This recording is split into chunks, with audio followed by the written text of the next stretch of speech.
Alright, let's start the next concept, which is independent events. Now, note that this is very different from your usual mutually exclusive events, but the thing is that a lot of students always mix up these two. Okay, so make sure you know the difference. Okay, so what are independent events? Independent events, there's two parts to the definition. Is that they can happen at the same time. Okay, they can overlap, but the thing is that the occurrence of one event does not affect the other event. Okay? So what does that mean in the context of the Venn diagram, right? When we actually draw it out. What that means is that when we have a Venn diagram, we do something like this, right? Like here is A, here is B, right? I'm just gonna write a disclaimer here. Assuming A and B are independent. That means over here, they can overlap. And the occurrence of one does not affect the other. That means if A occurs, it does not affect B. In other words, the probability of A does not affect the probability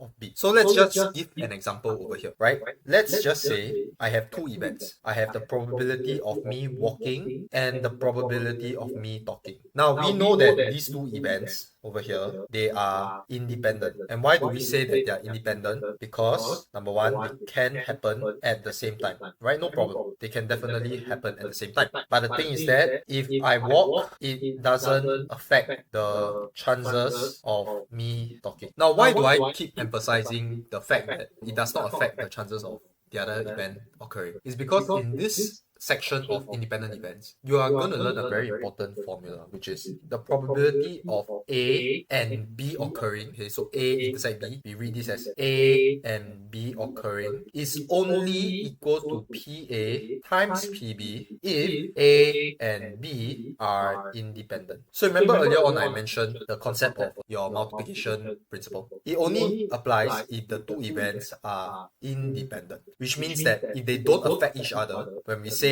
A and B occurring, is the same thing as taking the probability of A, which is multiplying the probability of B. So if let's say the two events influence each other, right? That means they are not independent. They are dependent on each other. The probability will be affected. So I'm just going to give an example here. If P walk is 0.5, right? And let's say P talk is 0.5, right? If the event of me walking and the event of me talking are independent, right? If these two are independent, we can conclude that P walk and talk is the same as P walk times P talk, which means that it's as simple as just taking 0.5 times 0.5, we get 0.25. Right? The two events occurring at the same time. But let's say if they are dependent, right? That means P walk and talk will not be the same as P walk times P talk. That means it will not be 0.25 anymore. Since they are dependent, when these two happen at the same time, the probability will change slightly. By how much? We don't know, but it will definitely not be 0.25. Okay, so that's the idea. Because when they're dependent, they affect each other, right? They rely on each other. And when they rely on each other,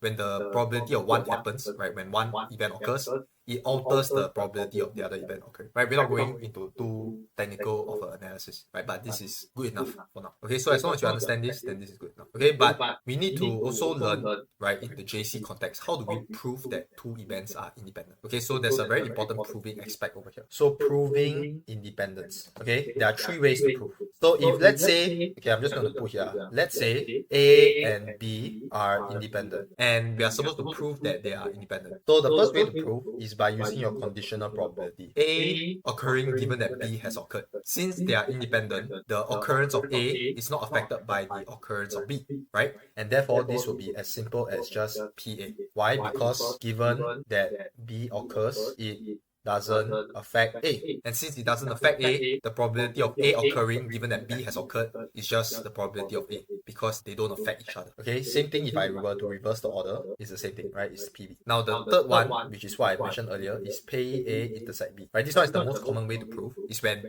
A and B, the probability of A and B, the intersection of the two circles in the Venn diagram, is the way we prove it is by proving that it's the same value as PA times PB, right? We just need to prove that the left hand side value equals to the right hand side value, and it's as simple as that.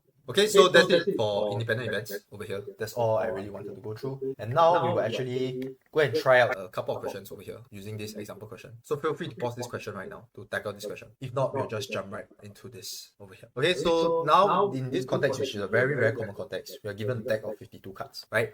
A is the event, so it's a subset of the sample space of drawing an ace. And then B is the event of drawing a spade, and then C is the event of drawing a king. Determine whether A and B are mutually exclusive or independent. Okay, so again, independent means cannot happen at the same time. Okay, just to recap. Now, dependent means can happen at the same time, but does not affect each other. Okay, so in a deck of 52 cards, how many aces are there? Well, there are 4 aces, right? I have 4 out of 52. You should give me a value of 4, 8, 12, 16, 17, 18, right? Give me a value of 1 over 13 over here. Now, what's the event of drawing a spade? In a deck of 52 cards, I have 4 different suits, right? I have 4 different suits, and one of which is a spade. So I have 1 out of 4 of the entire deck are all spades. And then king, right? How many king do I have? I have 4 kings. So I have 4 out of 52, which is 1 out of 13. So are they mutually exclusive or not, A and B? When I draw an ace, can I draw a spade, right? You realize that it is indeed possible, right? The ace of spades. They are not mutually exclusive because they can happen at the same time. So I is A and B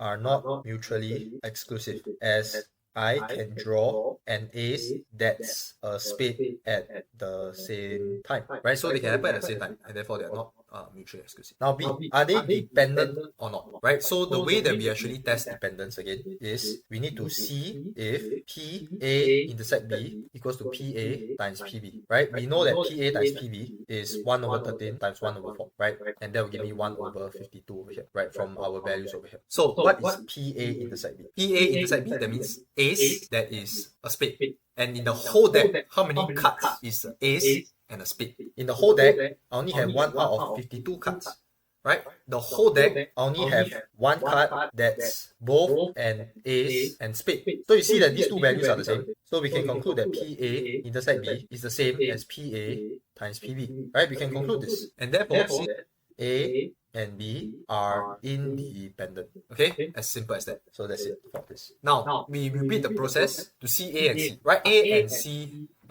mutually exclusive. So you see that A is an ace and C is a king, right? You cannot be an ace and a king at the same time. Because in the deck of cards, for every suit, you have A, 2, 3, 4, 5, 6, 7, 8, 9, 10, J, Q, K, right? You have 13 cards. So if the card that I draw is an ace, it certainly cannot be a king, right? These two are mutually exclusive because it cannot be both at the same time. So therefore, for this over here is yes, right? Is mutually exclusive, as a card can't be both ace and king at the same time, right? It cannot be both at the same time. Now, the question to ask ourselves is, are these two independent? So we just need to use the same process again for IB. So for IB over here, PA times PC is the same as 1 over 4 times 1 over 13, right? We get the same value of 1 over 52. Now, how about PA intersect C, right? PA intersect C. Do they even intersect at the first place? The answer is no, right? Because they are mutually exclusive. So this one is an impossible event, right? And since it's an impossible event, the probability is 0, and these two are not the same. So we conclude that since PA